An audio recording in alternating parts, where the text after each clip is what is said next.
Welcome students.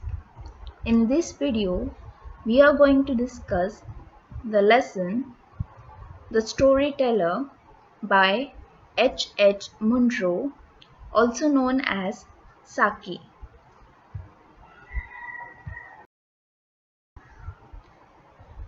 Hector Hugh Munro was born on 18th December 1870 and died on 14th December 1916.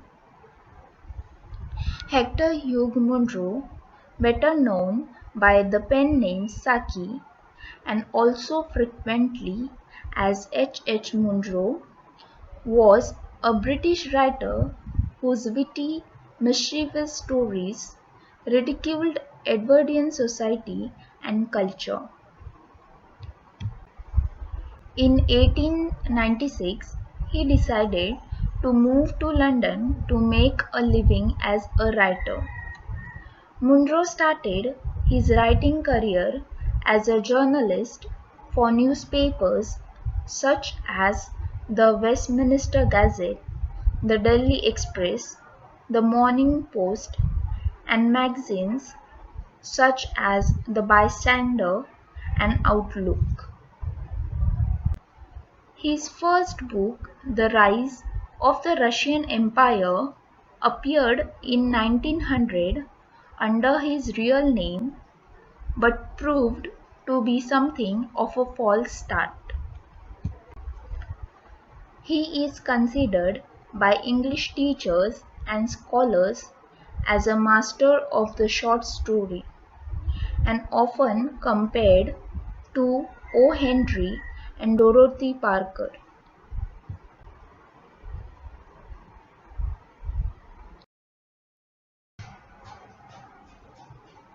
It was a hot afternoon, and the railway carriage was correspondingly sluttery, and the next stop was at Templecombe, nearly an hour ahead. The occupants of the carriage were a small girl and a smaller girl and a small boy. Their aunt occupied one corner seat, and the further corner seat on the opposite side was occupied by a bachelor who was a stranger to their party. But the small girls and the small boy empathetically occupied the compartment. Both the aunt and the children were conversational in a limited, persistent way, reminding one of the attentions of a housefly that refuses to be discouraged. Most of the aunt's remarks seem to begin with don't, and nearly all of the children's remarks began with why. The bachelor said nothing out loud. So the lesson starts with a description of a railway carriage. As the weather outside was hot, the temperature inside was also hot and humid, and the train was going to stop next at Templecombe. And the occupants of the railway carriage were three children. Two of them were girls and one of them was a boy, and they were with their aunt. Also, there was a bachelor who occupied the opposite seat, and he was a complete stranger to the aunt and the children. Here, the conversation of the aunt and children is compared to the attention of a housefly that refuses to be discouraged, which means that even though we try to ignore the fly, it will always try to capture our attention. Most of the aunt's remarks were don't do this and don't do that, because children, especially small children, are mischievous, and so to stop them from doing any kind of naughtiness, the aunt used the word don't in the beginning of each sentence. And most of the children's sentences began with the remark why, because children are mostly curious about everything. They want to know each and everything, and so they keep on asking questions continuously. The bachelor, on the other hand, said nothing out loud.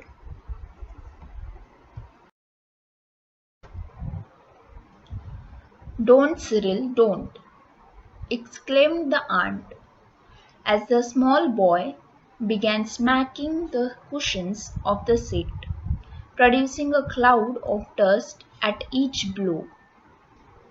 "Come and look out of the window," she added.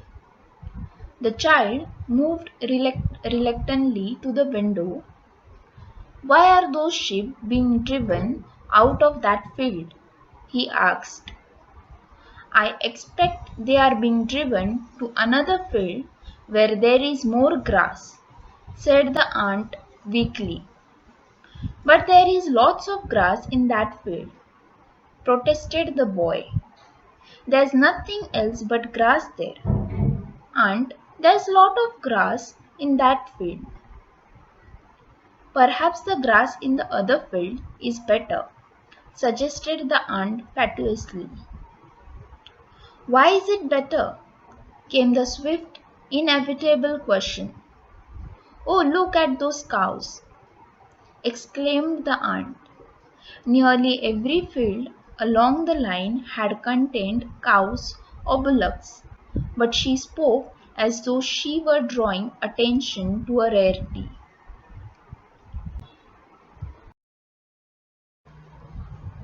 Talking about mischief, Cyril started smacking the cushioned seat of the carriage, and it produced a cloud of dust at each blow. To stop him, the aunt called him to look out of the window. As soon as Cyril came to the window and looked out of it, he started asking all kinds of questions. The aunt tried to answer the questions that Cyril asked and tried to satisfy his curiosity as much as possible. But Cyril kept on asking questions which were impossible to answer.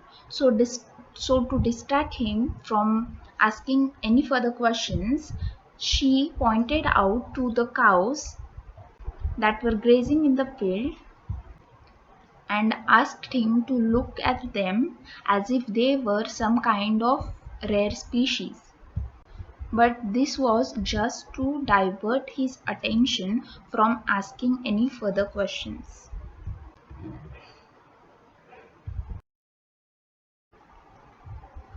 "Why is the grass in the other field better?" persisted Cyril. The frown on the bachelor's face was deepening to a scowl. He was a hard, unsympathetic man, the aunt decided in her mind. She was utterly unable to come to any satisfactory decision about the grass in the other field. The smaller girl created a diversion by beginning to recite "On the Road to Mandalay."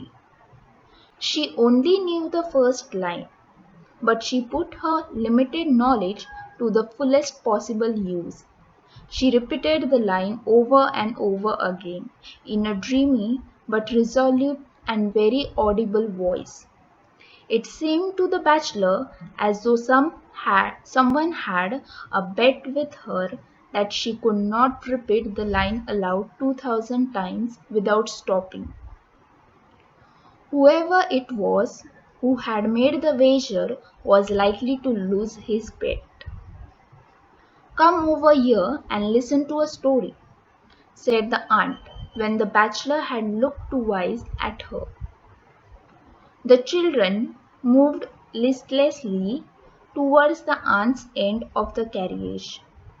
Evidently, her reputation as a storyteller did not rank high in their estimation. Even though the aunt tried to distract Cyril, he kept on asking the same question again and again, and she was not able to answer his question. On the other hand, the bachelor was getting irritated by every passing minute. His face told that he was angry. So the aunt thought to herself that he was an unsympathetic man and he was not able to understand what she was going through and how difficult it is to handle small children. While Cyril kept on asking the same question, on the other hand, the smaller of the two girls created a diversion by beginning to recite on the road to Mandalay. Now she did not know the whole song, so she kept on repeating the line that she knew again and again in a very audible voice. Upon this, the bachelor thought to himself that the girl was singing the same line in such a manner as if she was challenged that she cannot repeat the line 2000 times without stopping, and that person was definitely going to lose the bet as she kept on singing the same line again and again. By this time, the bachelor was really irritated and he kept on giving the aunt looks that she should do something to stop the children from doing whatever they are doing. So, to stop the children, the aunt decided to tell them a story and called them near her. The children did not show any kind of excitement, but nonetheless they moved towards their aunt. This shows that the children did not like whatever stories their aunt told them, and her reputation as a storyteller was not that good. In a low, confidential voice, interrupted at frequent intervals by loud, petulant questionings from her listeners, she began an unenterprising and deplorably uninteresting story about a little girl who was good and made her friends with everyone on account of her goodness, and was finally saved from a mad bull by a number of rescuers who admired her moral character. "Wouldn't they have saved her if she hadn't been good?" demanded the bigger of the small girls. It was exactly the question that the bachelor had wanted to ask. "Well, yes," admitted the aunt lamely, "but I don't think they would have run quite as fast to her help if they had not liked her so much." "It's the stupidest story I have ever heard," said the bigger of the small girls, with immense conviction. "I didn't listen after the first bit, it was so stupid," said Cyril.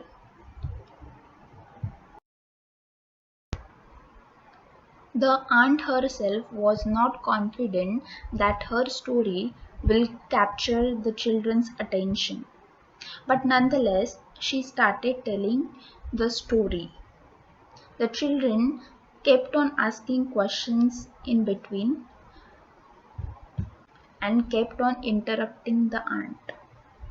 The story was about a little girl who was good and made friends with everyone on account of her goodness, and was finally saved from a mad bull by a number of rescuers who admired her moral character. After the story was over, the bigger of the small girls asked her aunt if they would have saved her if she was not good girl. The bachelor had the same question in his mind. The aunt answered that yes, they would have saved her, but they wouldn't have given much of an effort. To which the bigger of the small girl says that it was the stupidest story that she has ever heard. Cyril also had stopped listening after the first part, and he too thought that it was a stupid story.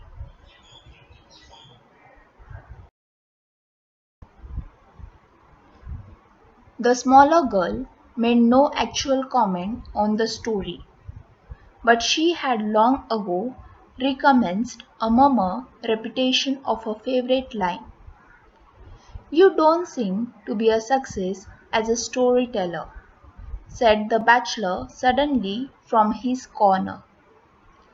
The aunt bristled in instant defense at this unexpected attack. "It's a very difficult thing to tell stories that children can both understand and appreciate," she said stiffly. "I don't agree with you," said the bachelor.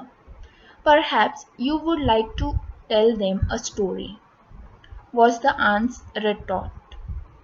"Tell us a story," demanded the bigger of the small girls.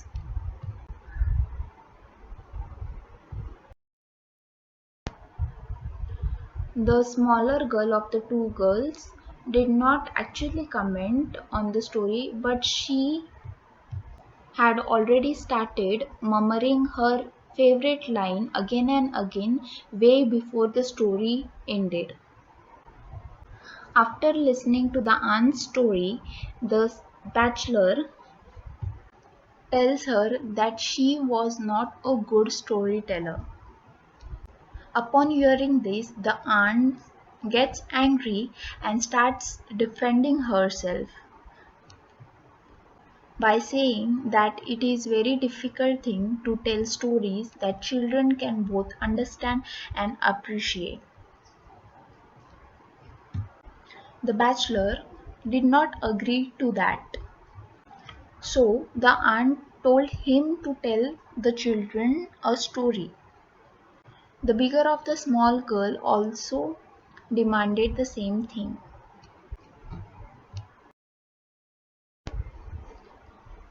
"Once upon a time," began the bachelor, "there was a little girl called Bertha who was extraordinarily good." The children's momentarily aroused interest began at once to flicker. All stories seemed dreadfully alike, no matter who told them. She did all that she was told. She was always truthful.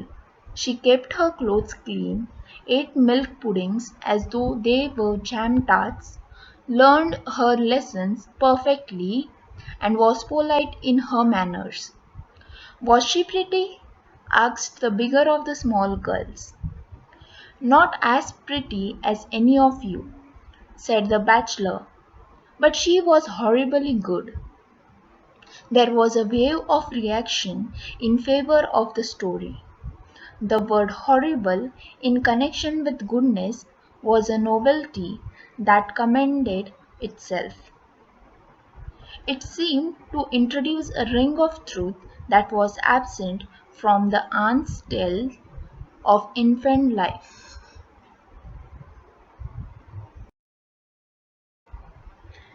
So the bachelor started telling the children a story of a girl named Bertha who was extraordinarily good. Upon hearing this, the children, whose interest was aroused, started flickering, because to them all stories which were told to them were more or less same. But the stranger continued with the story. He told them that she was very good and did things that usually a child won't do. Like she was always truthful, kept her clothes clean, ate milk puddings. She was also good at studying and polite in her manners. The bigger of the smaller girls asked whether she was pretty. The bachelor said that she was not as pretty as them, but she was horribly good. Upon hearing the word horribly, there was a reaction in the favor of the story, because it was something different and it was something true in nature rather than what their aunt told them. So the word horribly good captured the attention of the children.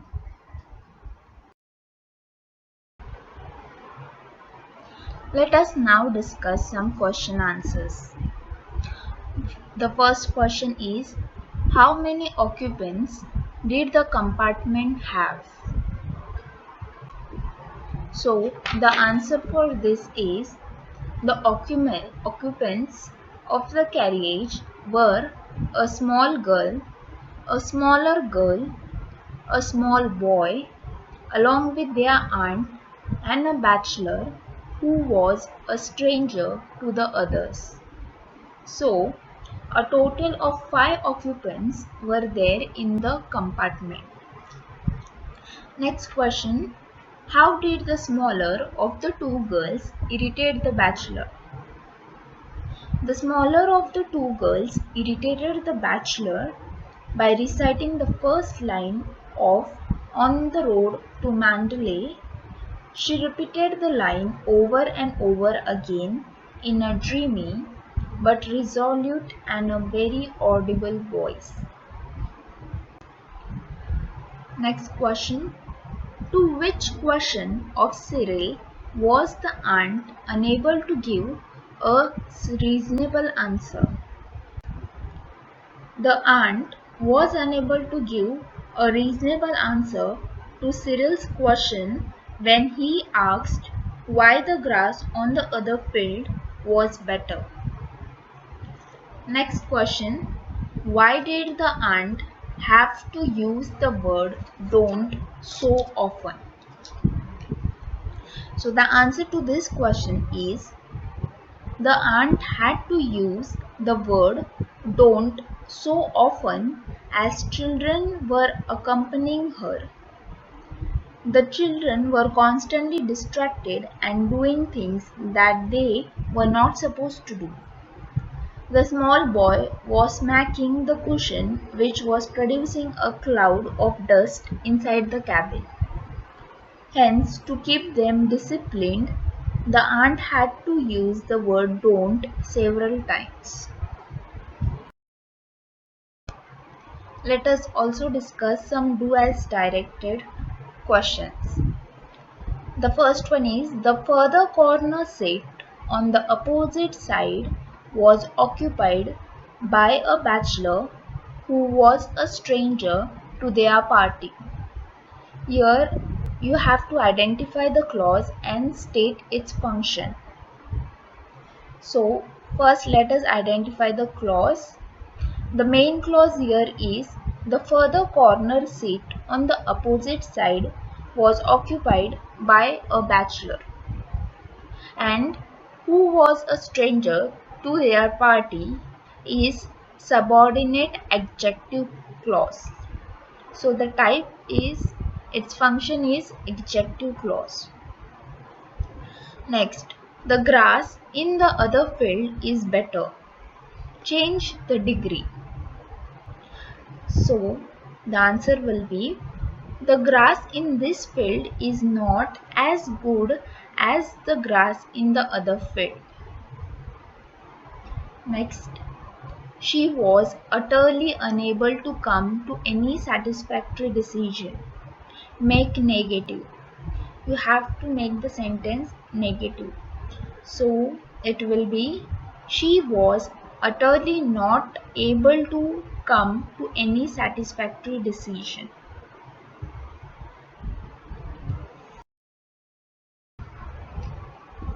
Next, her reputation as a storyteller did not rank high in their estimation. Remove not. So the sentence will be her reputation as a storyteller failed to rank high in their estimation. Next, she began an unenterprising and deplorably uninteresting story. Rewrite using not only but also. So the sentence will be she began not only an unenterprising but also deplorably uninteresting story. Next sentence. Was she pretty? Asked the bigger of the small girls. Rewrite as an indirect speech. So the indirect form will be the bigger of the small girls inquired if she had been pretty.